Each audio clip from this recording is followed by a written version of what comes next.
I'll bring you a sharp take on the day's biggest stories, bombshell newsmaker interviews, and A-list guests. And I guarantee you, no spin, no bias, no censorship, and no reason to go to bed. That's Dan Wootton Tonight, Monday to Thursdays from 9 on GB News.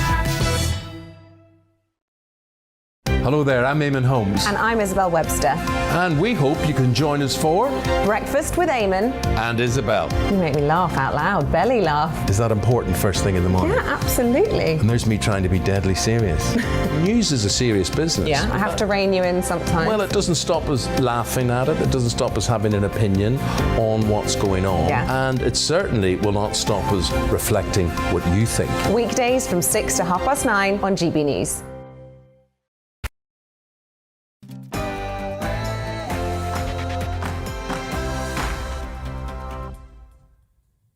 Good evening and welcome to Headliners. My name is Dominic Frisby. I'm your host today for the show in which comedians sneak a peek at tomorrow's papers the night before.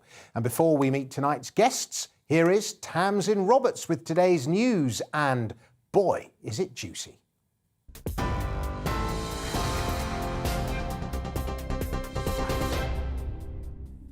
Dominic, thank you. The top stories now from the GB newsroom. The Health Secretary says the Omicron variant is in retreat as he confirmed Plan B restrictions will be lifted in England next week.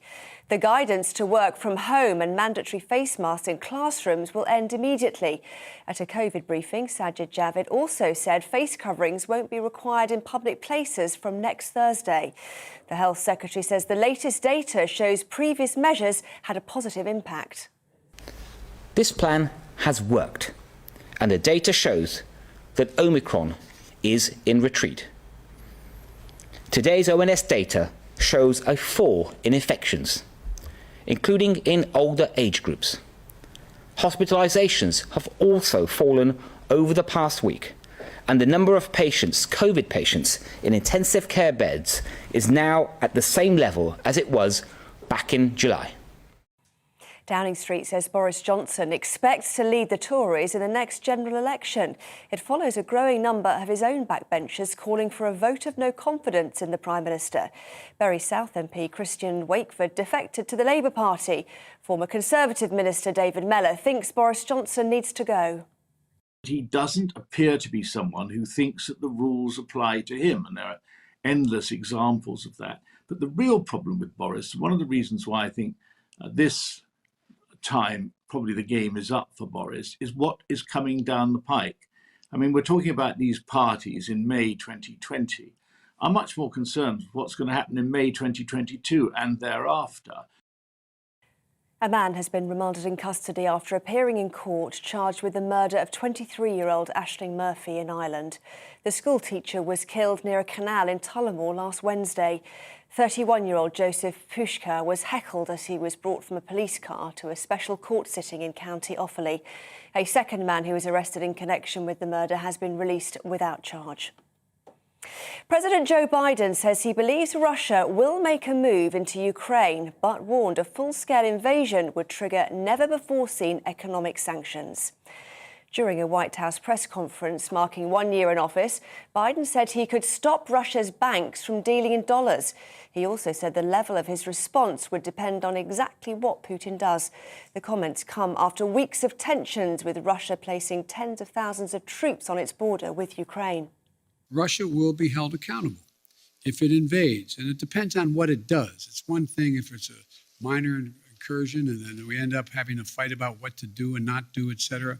But if they actually do what they're capable of doing with the force amassed on the border, it is going to be a disaster for Russia if they further invade Ukraine, and that our allies and partners are ready to impose severe cost and significant harm on Russia and the Russian economy.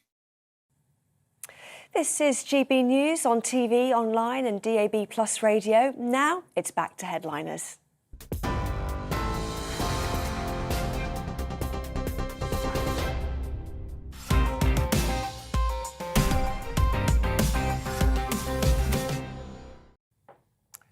Thank you, Tamsin. Hello, everyone. Welcome to Headliners, the show in which comedians look at the papers in advance of everybody else, thereby saving you the bother of having to read them yourself. I'm Dominic Frisby, and as always, we start with Thursday's headlines.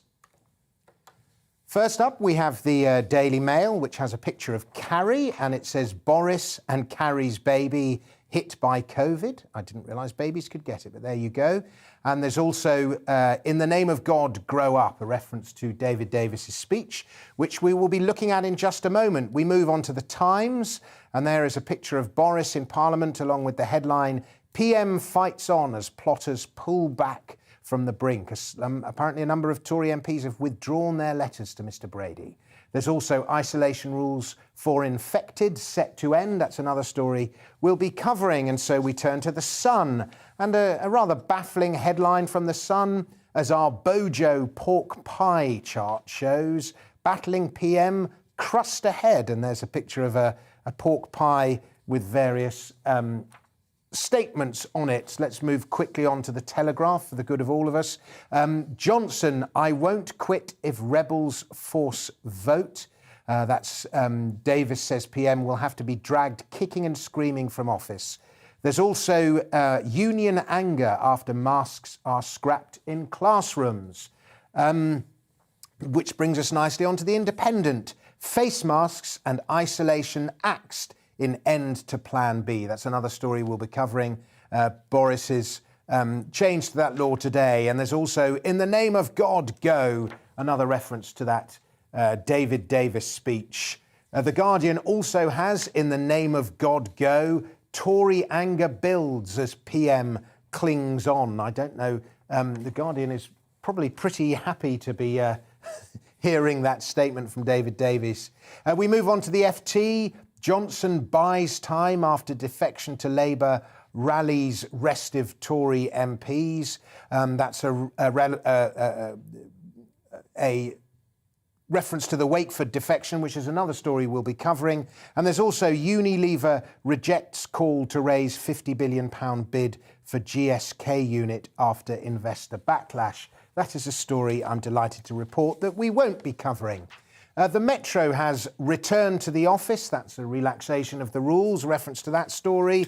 The Mirror has, in the name of God, go, and also a little inset picture of Neville Chamberlain, who also said those words in Parliament. We go to the Eye next. Johnson clings on to power for now. And we have the Daily Express, which also references that David Davis remark. In the name of party unity, go and back PM. The Express is staying loyal. And finally, we have the Daily Star, which manages to, I don't know how it reaches this, but I'll read it out all the same. Our lame duck Prime Minister still refuses to do the right thing. Quack, quack, oops. And I'm not entirely sure what that means, but those are today's headlines.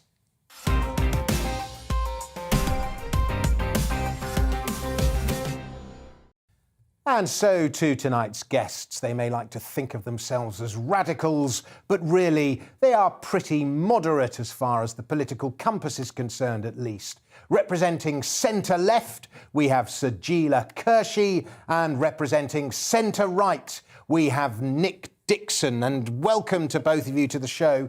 And how are we both? Everyone well? Oh, yeah. What a day. What a day in politics. What a day, what a day, what a day. And I'm doing well, but I told you about that political compass in a confidence, Dom. You've just told the nation. Oh, really? I'm moderately... Oh, right, God, I've revealed your... What a terrible inner... I've got worse inner secrets about you, Nick, that I could reveal to the nation. You should be glad it's only that. Now, before we come to our first story, I want to ask you both a question. Have you ever been heckled by anyone famous? And there is a relevance to this question. I've been thinking about it since you asked me 30 seconds ago. I haven't got anything. I just remember Roger Taylor from Queen liked my comedy, loved my comedy, but that's all I've got, Dom, is just stories of people loving it. He told me after the gig. Oh, OK. Well, that's pretty good. That's pretty good. So that's the closest I've got, which is just, it's not really what you asked for. But no, it's still do. Roger Taylor's a good reference, good really person to like you. That's really cool. Yeah. I got two. So I got Bill Oddie, who snored through my set. He fell asleep, and it was on the Isle of Scilly Isles, and Sadiq Khan in Edinburgh. Sadiq Khan? Yeah, because he kind of like featured a little bit in my show, and he came to see it, which was quite exciting. And it was really awkward because there was only about 8 people in there. Do you know what I mean? It's like, and what did he say when he headed you? I've just cleared them all out. The audience of 100. To make room for you, Sadiq. Yeah. So because I mentioned him in the show, but yeah. So that's. And what did he say? I think he just sort of kind of grumbled on his breath that it wasn't true because obviously seeing him in the audience, it's very difficult to sort of say something that might not be 100% positive when they're sitting in front of you. But I tried, and given that they made up like 80% of the audience, him and his entourage. I kind of had to go, but yeah, he's sort of like, I didn't really do it. But he was really sweet, really lovely. He tried to give me some money at the end, and it wasn't a free show. A free show, everybody puts money in the bucket, as everybody, the viewers might know. So I'm just going to interrupt you, sorry. I was doing a gig at the IEA, because we have to get on, Sajila. I was doing a gig at the IEA, the Institute of Economic Affairs, their Christmas do, and I do a thing where I go, who is the most libertarian person in the room? And I have a competition. And this man, somebody kept heckling me. And what he was saying was really funny and really quick. And he kept over and over repeating. We had this sort of repartee. And every time I thought I got the better of him, and then he'd come back with something else. And after a while, I realised it was David Davies. And my overwhelming thought was, you are really quick, you are really funny, and woe betide anyone that gets on the wrong side of your tongue. Right. And so today, it appears that somebody who got on the wrong side of David Davies's tongue was Boris Johnson. I expect my leaders to shoulder the responsibility for the actions they take. Yesterday, he did the opposite of that. So I'll remind him of a quotation altogether too familiar to him of Leo Amery to Neville Chamberlain. You have sat there too long for all the good you have done. In the name of God, go.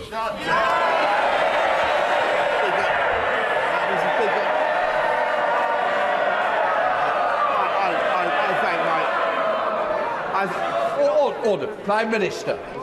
I must say to the right honourable gentleman, I don't know what he's talking about, but what I can tell him, I don't know what quotation he's alluding to. For the love of God, go. Poor old Boris Johnson, whose first instinct was to say he didn't know the line. And since the line came in that big debate in the Commons that ousted Chamberlain, and Boris has written a lengthy biography about the man who replaced him, Winston Churchill, that sounds unlikely, although apparently that quote doesn't feature in Boris's book, although I haven't actually read it. So Nick Davis has been explaining in the Telegraph today why he said those things. Yes. Tell us why he said those things. Well, yes. Well, firstly, by the way, I always liked David Davis until that story you just told me. I found he was a heckler. So it was sort of allowed under the circumstances. OK, and it was benevolent. We got on very well. OK, he's back in my good books. Well, yes, Davis, he's been explaining himself. Essentially, the Tories here have a conundrum, don't they? They can either stick with Boris, a proven winner, but the danger is that, or they go with someone else who's not a proven winner, but the danger is that Boris is now sucking the whole party into this vortex, toxic vortex, so they have to get rid of him. And basically, Davis has said that he's stuck with him for a long time. He explained to constituents, why Boris was good, but this has gone over the line for him. And now he's gone with the latter. He said, we've got to basically cut him loose. And what seemed to make the difference was that interview with Beth Rigby. He was supporting him until then, but he said you have to own up. He said you have to shoulder responsibility. That was the big thing that got Davis, that he just fobbed it off again in that Rigby interview. By the way, if you're doing an interview with Beth Rigby, you've probably already lost anyway. It didn't work out for Cummings, did it? And never mind that Rigby broke the rules as well. I mean, everyone's broken them. But yes, that interview seems to be the final straw for Dave. For me, if I was a Tory, I mean, you've got to admire what he's done with Brexit and so on, and he wins them elections. He's a proven winner.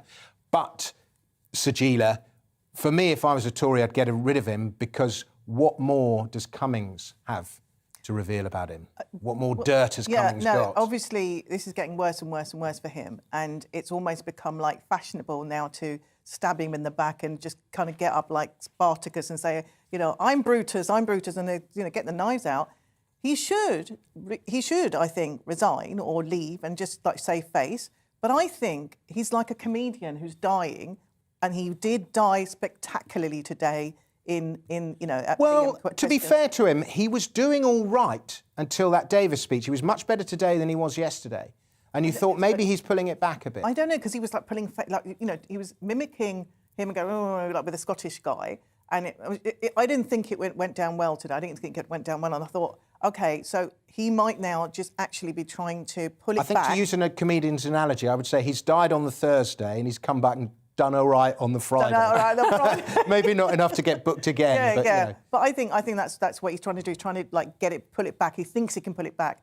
And you know what? He might even succeed because he's got like 9 lives. You know. Well, never underestimate Boris Johnson. Are we moving on? I was just going to say that for balance sake, Sir Edward Lee did say, for God's sake, keep going. So some people still believe in it. Yeah, he still does have the support of some people. And so to our next story covered in The Guardian and elsewhere. Tory MP Christian Wakeford's defection to Labour, which he did just before PMQ so as to garner the most attention. Excuse me. He praised Starmer's leadership for showing integrity in his resignation letter, and he said that Boris conducted himself in a disgraceful way over Partygate. He's only got a 402 vote majority at the last election, so presumably he thinks this is the best chance he's got of keeping his seat in Bury South is to defect. But he signed a bill in 2020 to enable the recall of members of the House of Commons who voluntarily change their political party affiliation. In other words, if you switch sides, you hold a by-election. Now, the big question is, will he be honouring that? And if he doesn't, I guess he's not such a right honourable gentleman, Sajila. No, well, as my mother said, if someone leaves someone to be with you, don't ever trust them because they're going to leave you for someone else. It's all got very Cold War. Defecting. Did your mum say that? Yes. What good life advice. But yeah, obviously, you know, defecting has got very kind of Cold War-ish. And I was expecting this really dramatic thing. And then what happened was he just kind of came in and shuffled and excuse me, you know, and kind of sat down like you'd sit down in a theatre. It wasn't as dramatic as I'd hoped it would. Wearing a Union Jack mask, which isn't the most popular emblem in the Labour Party. No. Yeah, apparently he voted in the past. The question, should there be a by-election as well, isn't there? Yeah. Apparently he voted in the past suggesting that there should be in this circumstance. He did. So that's quite interesting. And the other thing, if he doesn't hold it, right, he is a blatant hypocrite. Right. The other thing that's quite amusing is to go through old videos of him slamming Labour quite convincingly, and now he's changed his mind. And also, the Young Conservatives tweeted something today, which they've since deleted, about him coming to a party sozzled after having been to a Tory black tie party in June 2020 in the lockdown. He came sozzled, apparently drank loads of tequila and chundered. So he was doing the same thing that he criticised Boris for. But the Young Conservatives have deleted the tweet. So. Yes, they were allegedly all doing it. I mean, and the question is, why has he gone across? I mean, I don't know. You could speculate. It's probably going to win him some brownie points with Starmer to do this. You know what I mean? It sort of reminds me of Succession season 3 when Tom offered to go to prison to take a hit. You know, it's a big gesture, isn't it, to go across and, you know, stab your party in the back to get some brownie. It is, but it often backfires. I don't know if Boris didn't take that very well. Maybe Boris thinks that the Labour Party radicalised him. I don't know. But anyway, in any case, you vote. As well as voting for that MP, you also vote for the party. So in defecting, there is a betrayal there. Yes. Anyway, to our third story, which is reported in the Times and pretty much everywhere. COVID restrictions are to be lifted. Hallelujah. No more masks, no more mandatory isolation, no working from home guidance, no more Plan B. It is clearly to get the libertarian wing of the Conservative Party back on side. But hey, if it means Boris facing the sack every day of the week to get this kind of ruling, then bring it on. Sajila, what are your thoughts? Oh, OK, yeah. I mean, obviously, I'm in agreement that it is a kind of pulling back exercise. You know, after all this backstabbing, he dons his mask of sorrow and tells us that we can all remove our mask, and it's a little bit too late, really. I mean, he's basically dismissed the concerns of some of the health advisors saying that the requirements for face coverings would not be renewed next week. So he hasn't listened to them. I don't necessarily believe what he's saying now. I don't believe what he said before Christmas. So, you know, we're none the wiser. I just think this is not based on medical fact. I'm still going to wear my mask only because I'm OCD and I don't really want anyone's germaloids around my person. Well, that's fair enough. Yeah. And I've always advocated a voluntarist approach to COVID-19, and I believe that results in the best outcomes. Well, Nick, I mean, it's often, as long as you get to the right destination, does it matter how you get there? Good question. Firstly, let's not smear OCD people. I have strong OCD tendencies, but I don't wear the mask. Don't say. I don't wear the mask, so it doesn't always translate to that. But you're welcome to different types. Mine is more around touching stuff. Yeah, maybe you know, mine's kind of quite current, on with the wave. Right, you know? right. I've got an old school germophobia with touching. Well, look, yes, I agree with you, Dom, that maybe it's red meat for the backbenchers and all that, but I'll take the red meat if it means getting out of the restrictions. So I'm very glad it's come. It's very welcome. The only concern some people have is, well, it's still going to be March 24th to see if the laws expire and so on. So we can't be too excited just yet. And no premature congratulation. No. Well, I think we can be happy, but we're not totally happy. I mean, the thing that bothers me, we are English after all, the thing that bothers me a little bit is when they suggest the use of face covering still. So they've still thrown that in there. So it's not a complete removal of the mask. They suggest them, and then it's given Khan enough impetus to go out and say... That's fine. The government can recommend stuff. Right, but what about Sadiq Khan saying that they should still be enforced on TfL? Well, that's his annoying. fiefdom. It is annoying, but it's his fiefdom. And, well, yeah, I agree. The only funny part to me was they said that... due to that they can revert to Plan A due to the boosters and how well people followed Plan B measures, as if that actually did anything. But that's politics. They're going to take the credit for it. Of course. But it is a good thing, you're right. It is a good thing. And the UK finds itself in a unique position of having, under pressure from the backbenches, they weren't able to... Boris couldn't get his restrictions in place just before Christmas. And now, suddenly, compared to everywhere else in Europe, we're suddenly much more free and our numbers are good. And, hey, it looks great. We could suddenly lead the whole world out of this. We can. England. We're coming to the end of part 1, which means it's time for the weather and then an ad break. Don't go anywhere, because in part 2, we've got Russian ships, Weatherspoons and boys' toilets. How about that?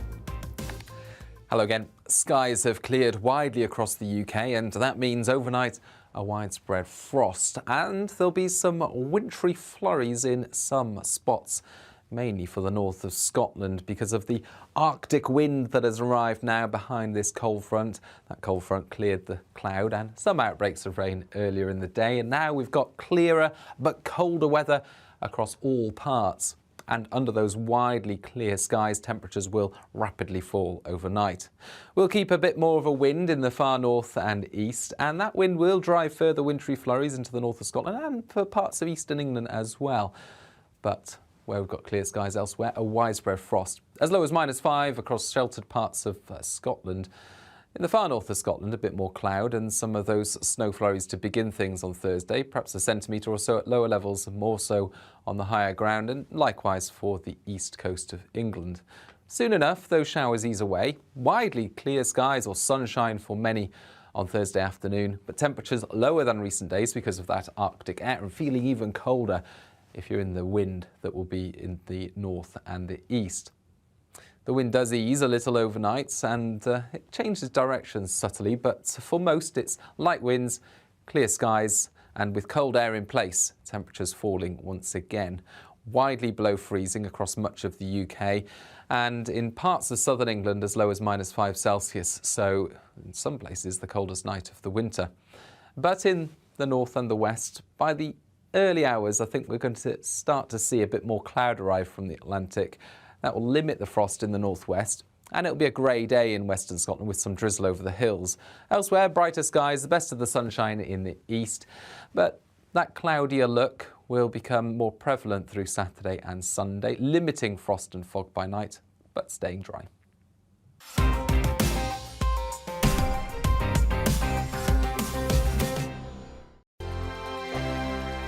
Hello there, I'm Eamon. And I'm Isabel. And you're watching the GB News digital stream across the United Kingdom. And around the world. If you're here in the UK, you can also watch us on your TV screen. GB News is Freeview channel 236. On Sky, we're channel 515. 626 on Virgin Media. Just remember, you might need to retune your TV to watch the channel. Yeah, and if you are doing that, find out more about retuning by going to gbnews.uk. Join my show Farage, 7 p.m. till 8 p.m. Monday through Thursday, and there you will get opinion, analysis, debate, and I'll cover stories that nobody else dares to touch. And then for the last 15 minutes, talking pints. We're over a drink. We have a civilized conversation with someone. We very often disagree, but we do it in a grown-up way. Come and join me on Farage.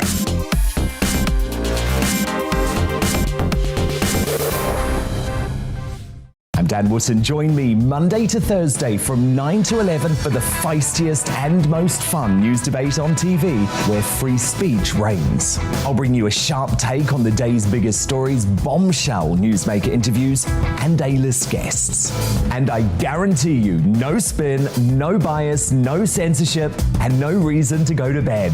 That's Dan Wootton tonight, Monday to Thursdays from 9 on GB News. Hello there, I'm Eamon Holmes. And I'm Isabel Webster. And we hope you can join us for Breakfast with Eamon and Isabel. You make me laugh out loud, belly laugh. Is that important first thing in the morning? Yeah, absolutely. And there's me trying to be deadly serious.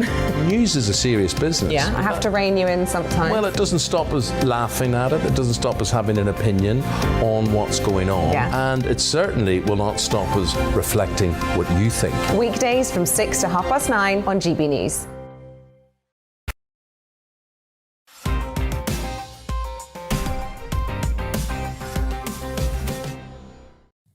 Welcome back to Headliners. I'm Dominic Frisby, and with me are woman, Sajila Kershi, and man, Nick Dixon. And I bet you are delighted to have been allocated this story from Thursday's Mirror. Sajila, Russian warships. You are now the GB News Russian warship expert. How about that? Goody, gum. I'm so excited about this story. So, and I say that ironically. 6 Russian war landing ships sail past the UK on their way to Ukraine as tensions mount. You know, sail past the UK. I don't know, I'm really crap at geography, but how are they sailing past the UK on their way to the Ukraine? And no, without so much as a buy your leave, and no one's sort of saying, oh, there be like ships over there, the Russians are coming. I don't know how this worked out. I presume they're going via the Baltic. I don't know. So, I don't tell you, I'm not very good at geography or maths, which you're going to dealing with. But your challenge, Sajila, is to pronounce the names of the warships. Okay. You don't have to do that. The large ships were the Korolev, Minsk, Kaliningrad. I think. I apologise so much. I had my eye on the next 3. And the next 3, oh God. Peter Morganov, Georgely Piotr. Yeah. So there's It's like a Dostoevsky novel, isn't it? Very good. But yes, they sail past the UK. I actually think this is a bit of a non-story. They're trying to make... I mean, obviously what's going on in the Ukraine and the fact that the reinforcements are being sent there, but the whole thing of sail past UK, I think they were in neutral waters, has been a little bit exaggerated. Yeah. But next time you come past here, we're going to torpedo you. We do a Russian story like every night, don't we? Which bothers me, one, because it makes me worry about World War III, and 2, it's quite hard to keep coming up with more jokes. We need to get Constantine on here. But anyway, yes, but the implications are big, right? The Express is next, and in the wake of the Chinese spying scandal, British athletes have been advised to use burner phones at the Winter Olympics in Beijing. What is a burner phone, Nick? Well, Tom, I'm glad you asked. Have you ever seen The Wire, the popular TV series? Well, the drug dealers all use burner phones because they could trace them otherwise. So it's like a phone that's not connected to anything. It's not tied to your name or any of your details. It's not a smartphone. It's like a Nokia 3210, and then you bin it. OK. Yeah, I've so gotcha. Essentially they're saying, go to China, by all means, just don't really trust them. Just have a burner phone. It's a crazy thing to be saying. Yeah, they're predicting they're all going to have malware. Their computers are all going to be infected with malware and spyware and all the rest. They'll be spying on them in future. I know. It's a bit odd, isn't it? It's kind of like that one person in the village. I mean, why would you spy on the bobsleigh team? Right. You know, they don't. Maybe the bobsleigh team have got direct access to MI5. I don't know, but. Right. They're saying. I was just saying, it reminds me of the one person in the village who helps out with the football team, but don't be alone in a car with them. It's like, go to China, but just don't trust them, is what they're saying. And yes, it's very weird. It's a bit disturbing. And don't mention Taiwan either, because I hear they hate that. Yeah. Ooh. Don't put Taiwan in your keywords. I don't. I thought burner phones, I associate them with something negative, like either terrorists, criminals, people having affairs always have burner phones. And people under the Witness Protection Programme have burner phones. But now you'll associate them with the luge. And now athletes. There we go, right. Thursday's Mail is next, and recognition. It's what we all want, recognition and money, which is a form of recognition, I suppose. And it looks like some of the armed forces personnel who helped evacuate Kabul after the Afghan government fell in so-called Operation Pitting are to be recognised. Sajila. Yeah, armed forces who evacuated 15,000 people from Afghanistan are giving this special medal, Operational Service Medal, which features a class reading Operation Pitting. I don't know what Operation Pitting means. And it's lovely that they've recognised that the soldiers, did take these people out. But I think it's a sweet and bitter pill, because we all remember those images of people in Afghanistan clinging on to planes that were taking off. desperate to get out away from the Taliban, and they were just left there. So although we cleared 15,000, there's still people left there, with the Taliban after how many years of having armed forces there and still being left in that horrible predicament. So for me, it is great, but it's almost feeling like it's a bit propaganda. Let's draw a line under it, and so we never have to think about that sort of situation again. The thing that got me about that story were all the civil servants who weren't answering the crucial emails because they were all on COVID leave and nobody was monitoring the inbox.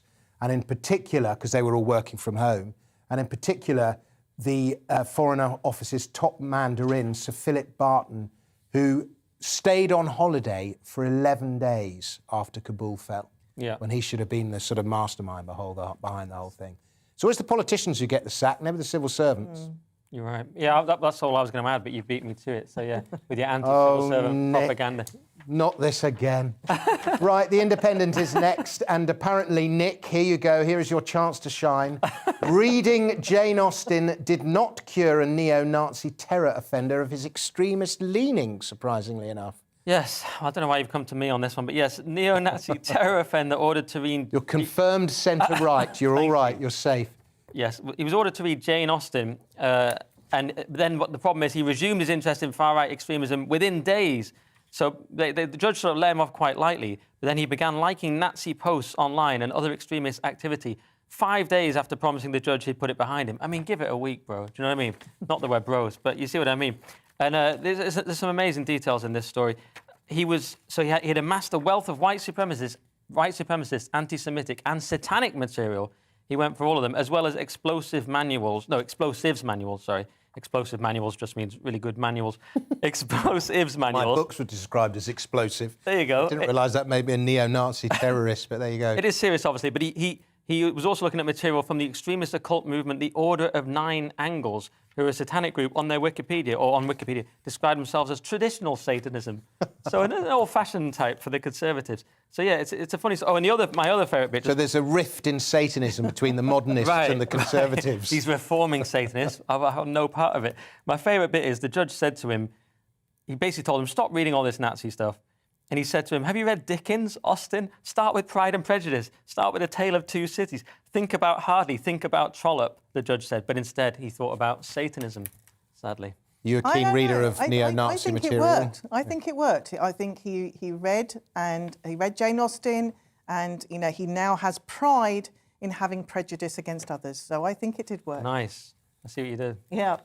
OK, so the Mail is next. Nick, it just got even harder for anyone born after 1985 to ever think about buying a house. Tough for me, because I'm very, very young. Yes, official property inflation hits 10%. Housing prices surge 25k in a year and keep climbing after the stamp duty holiday, but headwinds lie ahead. Well, basically, the average house price was $271,000 in November 21, which is 25k higher than the same time last year. So I think apparently this is due to things like low interest rates, plus people from city centres buying outside of the city centres, and there's a trickle-down effect. I've been informed by people who understand this kind of thing from all the work-from-home stuff. You probably know a lot more about it than me, Dom. This is your area. Well, there's two things that... A market is driven by supply and demand. The more supply there is, then house prices will come down. You create new supply, either by building more, or you put up rates and make mortgages unaffordable for people, and so they have to sell their houses. Neither of those two things are happening. The more money, I think something like 40% of money that gets printed goes into the housing market. We forget that most money that gets created by lending.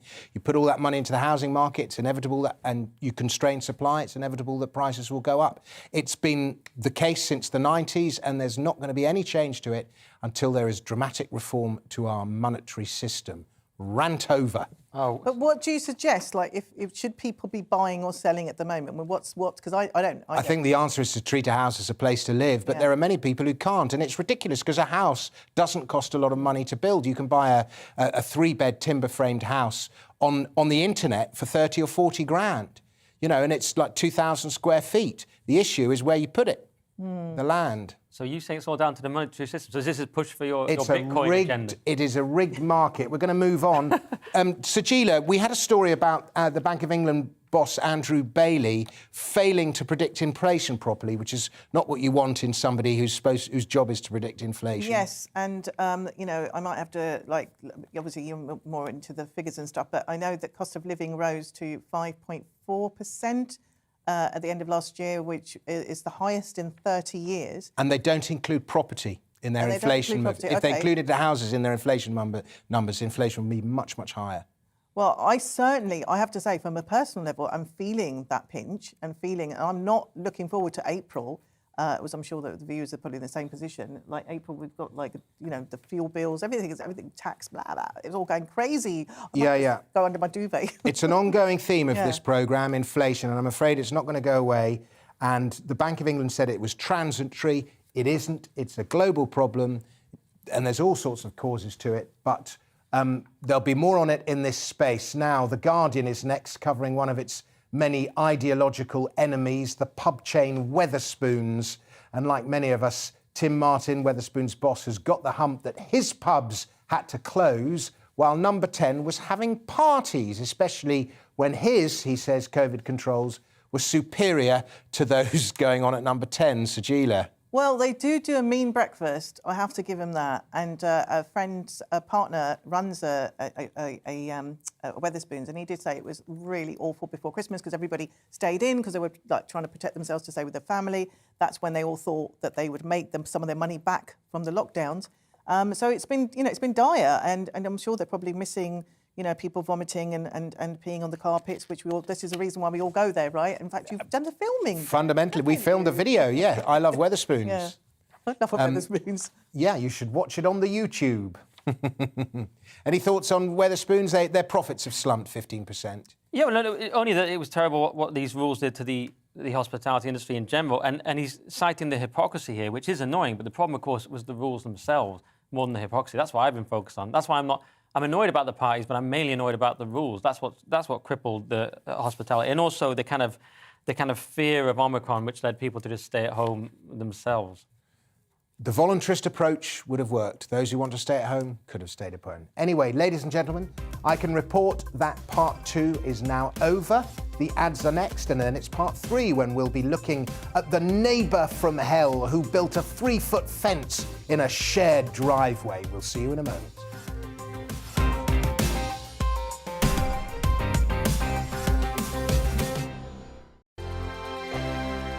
Hello there, I'm Eamon. And I'm Isabel. And you're watching the GB News digital stream across the United Kingdom. And around the world. If you're here in the UK, you can also watch us on your TV screen. GB News is Freeview channel 236. On Sky, we're channel 515. 626 on Virgin Media. Just remember, you might need to retune your TV to watch the channel. Yeah, and if you are doing that, find out more about retuning by going to gbnews.uk.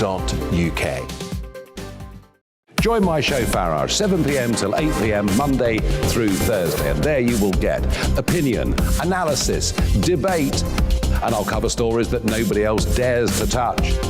And then for the last 15 minutes, talking pints. We're over a drink. We have a civilised conversation with someone. We very often disagree, but we do it in a grown-up way. Come and join me on Farage.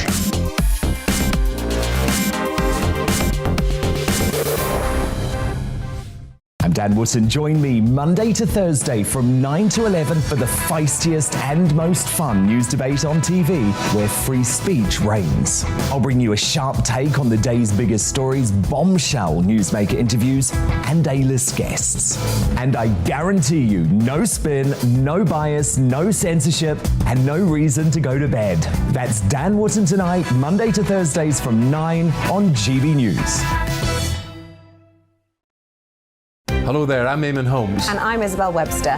And we hope you can join us for Breakfast with Eamon and Isabel. You make me laugh out loud, belly laugh. Is that important first thing in the morning? Yeah, absolutely. And there's me trying to be deadly serious.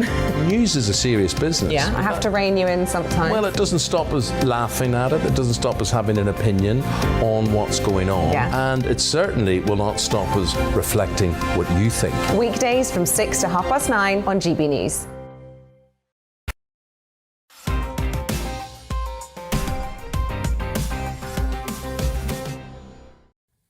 Welcome back to part 3 of Headliners. I'm Dominic Frisby, and with me looking at Thursday's stories, Thursday's papers, are the glamorous Sajila Kershi and the amorous Nick Dixon. And so for our next story, we turn to Thursday's Mirror, and who better to talk about the removal of doors from the boys' toilets at Range Hall School in Formby than our boys' toilet door expert, Nick Dixon. Thanks, Dom. I mean, you're the expert on the economy. This is my area. Yes, in the Mirror, boys left feeling uncomfortable after school removes toilet doors. And this is my worst nightmare. So there are cubicles, right? But they basically put the urinals behind a kind of screen, but there's no actual door on the toilet. And one of the young lads was coming out, and the girls shouted, "We can hear you." It's not a comfortable experience, he says, which is quite reasonable, I think. This is my absolute worst nightmare. Can you imagine anything more humiliating for a teenage boy than that? Right, I know. Cubicles are bad enough anyway, because they don't go to the floor, most of them, which is a terrible flaw. I don't know what that's all about. Why did they get rid of the doors? Well, apparently there's no clear reason. Apparently the main reason that's been cited is antisocial behaviour, but other people have cited other reasons.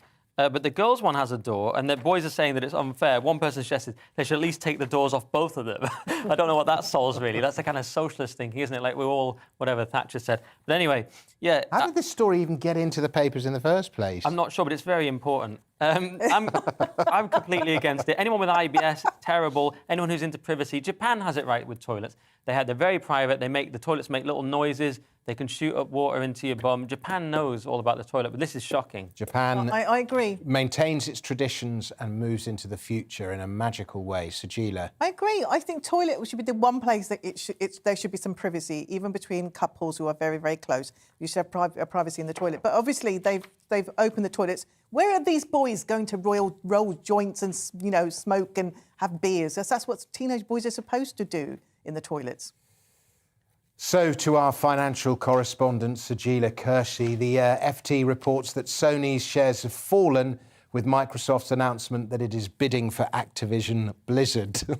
Right, OK, so I Good know luck. nothing about gaming, and so the best way I can describe this for people out there who are in my situation, there's two big, so Sony and Microsoft. So it's basically like Coca-Cola and Pepsi. So if Sony are Pepsi and Microsoft, sorry, Sony are Coca-Cola, Microsoft are Pepsi, and Microsoft have basically taken an ingredient, a very core, important ingredient that makes it Coca-Cola, out of Sony, and they've taken it, which that ingredient is Call of Duty, right? Call of Duty, if that will make sense to gamers, and now they've got the whole market. So yeah, Call of Duty is Activision Blizzard's biggest game. And you would play Call of Duty on a Sony PlayStation. And the concern is now that Microsoft own Activision Blizzard, that you will no longer be able to play it on Sony PlayStations, and so Sony she shares says this because she knows nothing of what you speak of. No, it is a big deal. It's a huge deal for nerds who play Call of Duty. I'm a bit of a boomer with games. To me, the peak was GoldenEye on N64. But yes, this is a big deal. And Xbox already has the Game Pass, which is doing very well. And now, yeah, so now this is going to be tricky for Sony to compete. People are saying they're going to have to come up with a big deal themselves. Shares in Nintendo have gone up because people are thinking they'll try something similar now. So it's like game wars, yeah. Yeah, more gets spent on video games than... The video game budgets are now bigger than Hollywood. That's how much money gets spent on them. So you should be writing gags for video games. Games are better than films now as well, aren't they, really? Oh, they're amazing. Anyway, I say that as somebody who watches over my son's shoulder as they play them. Right, English is not a phonetic language. In other words, it is not pronounced as it's written, or at least not always, but it would seem teaching children to read via phonics isn't working, according to Thursday's Guardian, Nick. Yes, focus on phonics to teach reading is failing children, says landmark study. I haven't had time to look into it in depth. Peter Hitchens has always maintained the synthetic phonics method is much better, and I tend to blindly trust him. But the people here are saying that the synthetic phonics method is outdated now, and they're saying it's too limited. Gove basically brought it in and said it's all got to be synthetic phonics now. But others here are saying, well, it doesn't give teachers enough flexibility to do what they think is best for the pupil. We need a blended approach, not just one way. And the other criticism is it lets kids learn. They get good at passing synthetic phonics tests, but not actually understanding what they're reading. So that's the criticism. So those are the two sides I've laid out for you. I don't know which side I'm on. I learned to speak English when I came to this country by you reading Janet and John book. So English isn't your first language? Yeah, no, it's not my. It's my fifth actually. But yeah, your fifth. I know. What? Haven't I Oh, assimilated well, What are the other guys? ones? I feel so inadequate. Yeah, no. But the thing is, I learn't from books, from fairy tales, and watching TV. Actually, watching the soaps.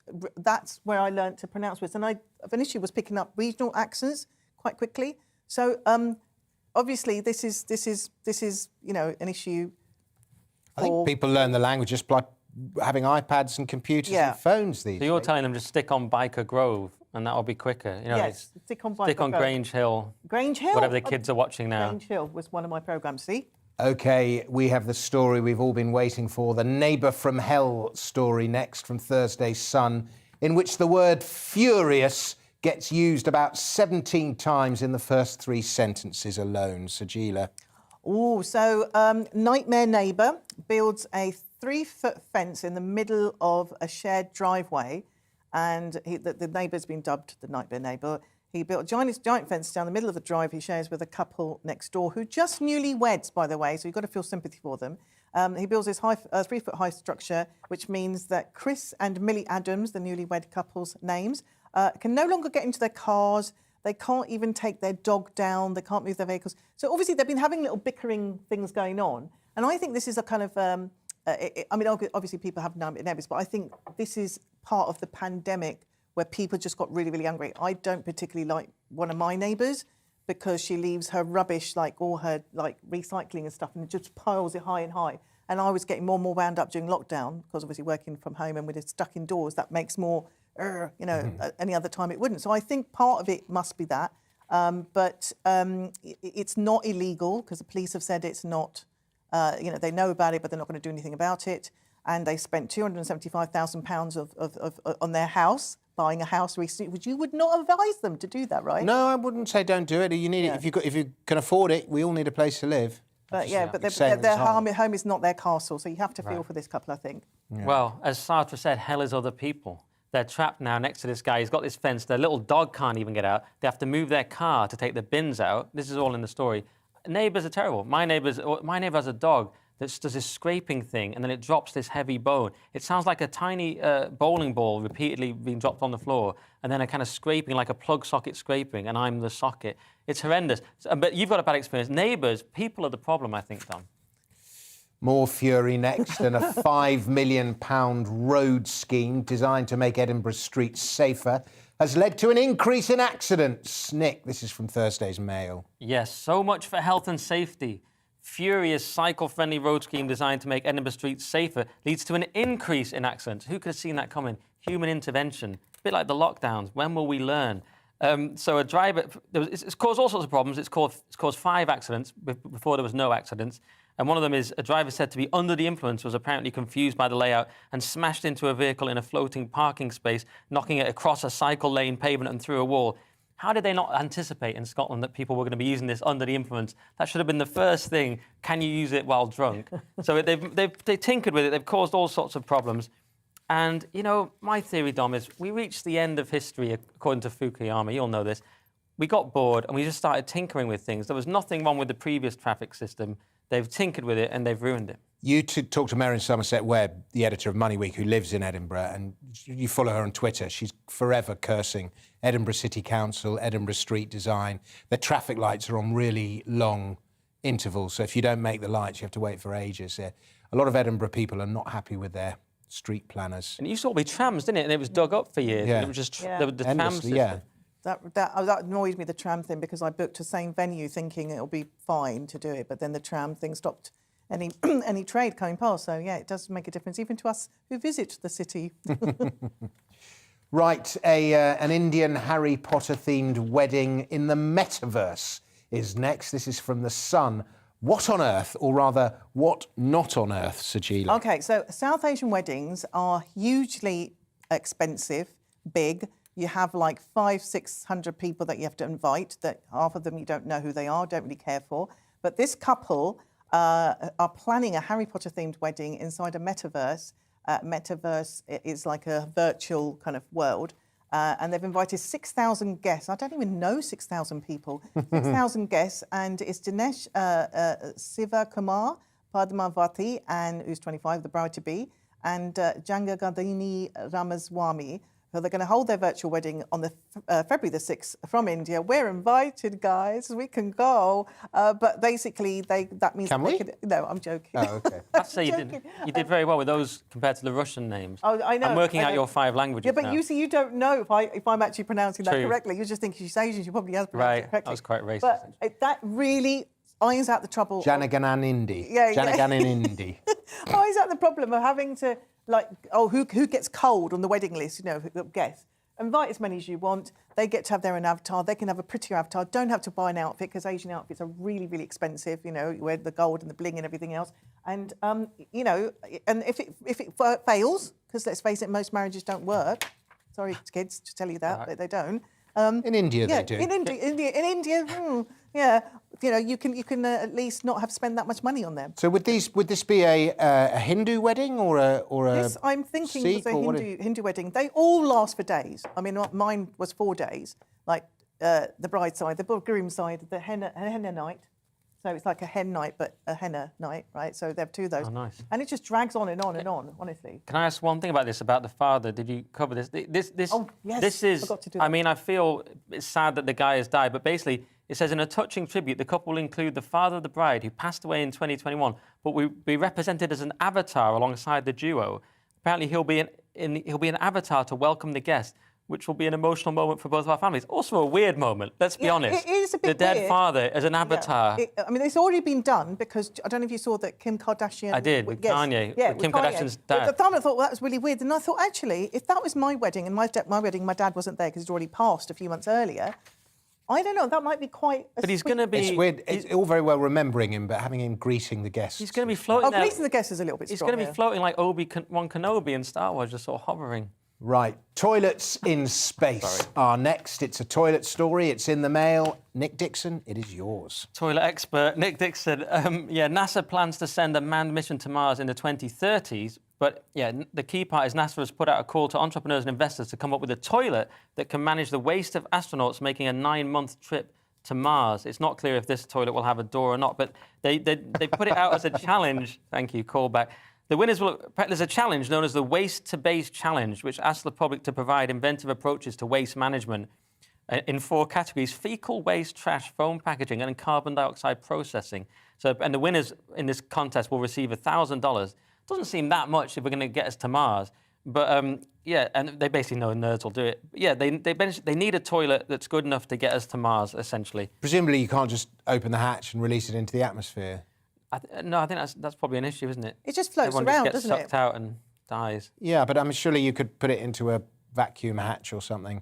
So I think you've cracked this I think stuff? I've got it. I think I've got it. So I got a solution, though.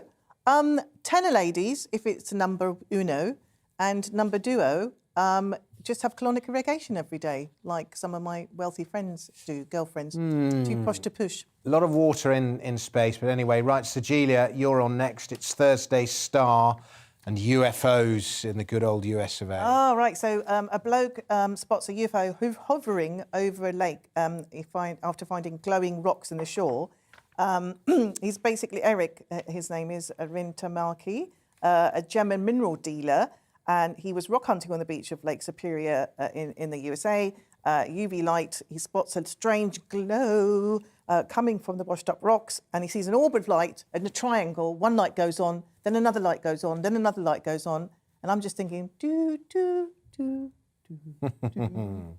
And that was it. And now they've become like a tourist attraction because other people are now visiting this place. So he's actually done, I don't know if it's true, if it actually happened, but the people are, it's encouraging tourists. Good for business. Yeah. Well, people used to mock these kinds of people, but now the Pentagon's admitted that there are UFOs. We've seen that video that's unexplained of the really fast-moving ships. The Pentagon have said, we don't know what that is. They've admitted that. So now we have to say, that happened last year. Oh. UFOs are real. I know, I felt the same. I watched it, and I was like, OK, aliens are real. It doesn't affect my life that much, weirdly. I also watched that Bob Lazar documentary about UFOs where he says he worked on craft for a number of years. I totally believed him. But I was like, how does this actually impact me? But it doesn't. But yes, aliens how do we invest? Right, how do we profit from this? But I think we have to take these stories seriously now, Dom, all of them, especially in the Daily Star. I once saw a UFO when I was 21 years old, hovering over Barnes Reservoir, and it was 5 in the morning, and I was with 2 friends, and we all saw it, and we all saw it independently of each other, and it was only when we were walking home afterwards that we said, "Did you see that UFO?" And we all talked about how we saw the UFO. So we didn't talk about it as we saw it hovering over Barnes Reservoir. It shot out a light, and then it went off. There's just one thing to the story.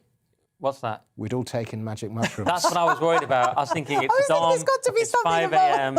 Yeah, I was thinking there's a Yeah, that was good. He almost got me at the end. I was like, oh my God, really? Right, we've got one story left, folks. This is from The Times. And because of misogynist persecution, Catalan streets are going to be renamed after persecuted witches. Nick? Yes, you've sent it to me again. Expert in toilets and misogyny. So Catalan streets... And witches? And witches. So, yeah, they're going to rename these Catalan streets after these witches. Well, the lefty feminists want to do this. The right-wing party's saying no because, of course, I like it. It says here, witches acquired their powers by copulating with the devil. How dare they? But some people are saying they're not witches, they were women. So, yeah, essentially, some people want to rename the streets after these 17th century victims of witch... Do you approve of this revisionism? I'm completely against it, obviously. They're witches, Dom. Come on. Sajila. Copulating with the devil. Exactly. I frown upon it. Well, all women love a bad boy, don't they? Well, I sort of have a certain amount of sympathy to renaming the street. It depends on the street they're renaming, I suppose. Depends on whether I agree with that person or not. I stick with the traditional Satanists. Maybe name new...